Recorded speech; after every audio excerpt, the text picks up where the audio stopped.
सर्वांना विनंती की कृपया ताईंची सूचना आहे, ताईंचं भाषण आपल्याला ऐकायचं आहे, आदरणीय दादांना आपल्याला ऐकायचं आहे, म्हणून आहे त्या जागेवर उभा राहायचंय, बसायचंय. यानंतर मी दादांना विनंती करतो की आपण सविस्तर असं मनोगत व्यक्त करायचं.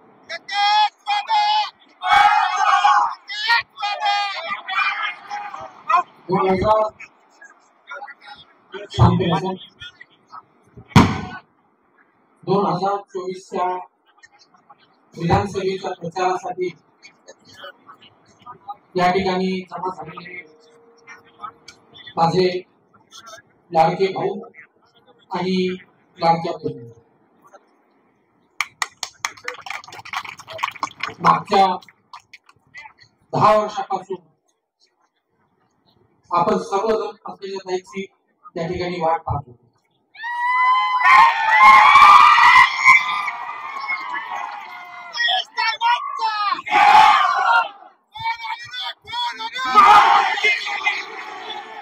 परंतु तो योग आज आलेला आहे. आज प्रचाराची सांगता होत आहे आणि प्रचाराच्या शेवटच्या सभेसाठी ताई आल्या, त्याचा मनस्वी आनंद तुम्हाला सांगतो.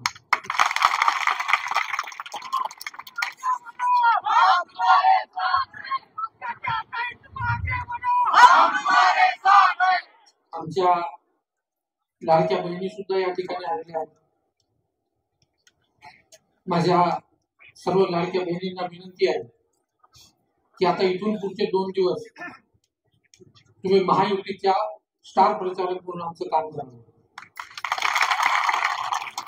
महायुतीच्या सरकारनं लाडक्या बहिणींना आत्मनिर्भर करणारी आणि आर्थिक दृष्ट्या सक्षम करणारी अशी लाडकी बहीण योजना सुरू केली. लाडक्या बहिणीचे दर महिन्याला 1500 रुपये सरळ आमच्या बहिणीच्या खात्यावर जाणार. जर महायुतीचं सरकार आलं तर ह्या 1500 रुपयाचे 2100 रुपये होणार आहे.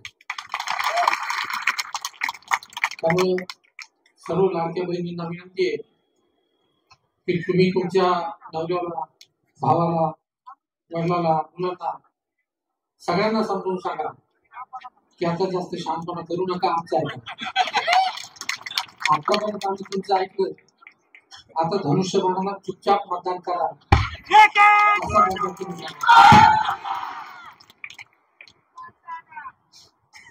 ज्या वेळेला मतदारसंघामध्ये आपण प्रचार करत होतो त्यावेळेला पुन्हा पुन्हा हा प्रश्न आला की तुमचं विजन काय. वेळोवेळी आपण आपल्या विजन बद्दल बोललेलो आहोत, त्यामुळे फार जास्त मी आज त्याबद्दल काही बोलणार नाही. तुम्हाला मी मागे सांगितलं की आपला मतदारसंघ हा 3 भागामध्ये विभागलेला आहे. जिल्हा परिषदच्या 8 सर्कल हे गोदावरी नदीच्या काठावर, अंबड तालुक्यातील धाकलगाव सर्कल हे वेगळं आहे आणि जालना तालुक्यातली 42 गावं आणि जालना मतदारसंघामधून घनसावंगी मतदारसंघामध्ये आलेले 3 जिल्हा परिषदचे सरपंच असे 3 भाग आणि या 3 भागाचे प्रश्न वेगवेगळे. गोदावरीच्या काठावर सगळ्यात मोठा प्रश्न ऊसाचा आहे आणि रस्त्याचा. ऊसाबद्दल आपण ऊसाची भीती लोकांच्या मनामधून घालवण्यासाठी मागच्या 10 वर्षापासून आपण प्रयत्न करत आहोत आणि ही भीती संपूर्णपणे नष्ट झाली हे सांगताना मला अतिशय आनंद. रस्त्याचा खूप मोठा प्रश्न आपल्या गोदावरी नदीच्या काठावर. पुढच्या 5 वर्षामध्ये आपल्याला ही सर्व रस्त्याचं जाळं आपल्याला या मतदारसंघामध्ये उभा करावं लागेल. धाकलगाव मध्ये गलाठी घालण्याचा एक प्रश्न आहे. हा प्रश्न पण पुढच्या 5 वर्षामध्ये आपल्या मार्गी लावला जाईल. आणि जालना तालुक्याची 42 गावं आणि जिल्हा परिषदेचे 3 सरपंच, त्याच्यामध्ये सगळ्यात मोठा प्रश्न सिंचन आणि पिण्याचं पाणी हा. यासाठी गोदावरी नदीवर जसे आपण बंधारे बांधले, त्याच पद्धतीचे बंधारे आपल्याला दुधना नदीवर बांधावे लागणार आहे आणि ते पुढच्या 5 वर्षामध्ये. आणखी बऱ्याच काही गोष्टी आहेत, परंतु त्या आज मी प्रचाराच्या वेळेला वारंवार तुम्हाला सांगितलेलं आहे.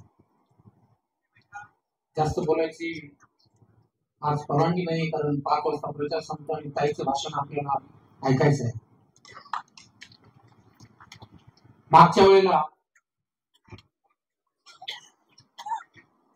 वेळेला आपण नारळ फोडलं नाही म्हणून गोळी कानावरून घेतली.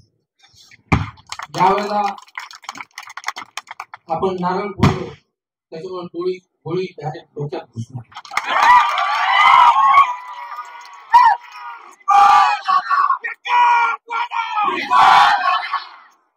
आता पलटी बसणार. सगळ्या लोकांनी ठरवले की आता पलटी बसणार.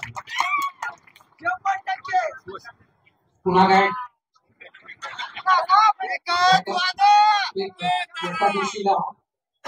एकादशीला चिकन तंदुरी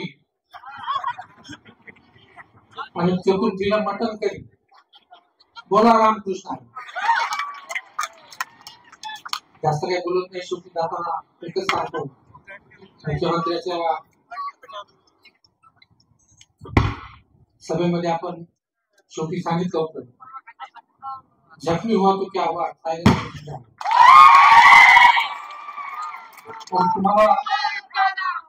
तुम्हाला एकच काम करायचं. 20 तारखेला धनुष्यबाणाचं बटन दाबून महायुतीच्या उमेदवाराला तुम्हाला विजय करायचा आहे, एवढीच मी विनंती करतो. आणि पंकजाताईंना विनंती करतो की त्यांनी सविस्तर अशा प्रकारचं मार्गदर्शन. तत्पूर्वी घनसावंगीचे नगर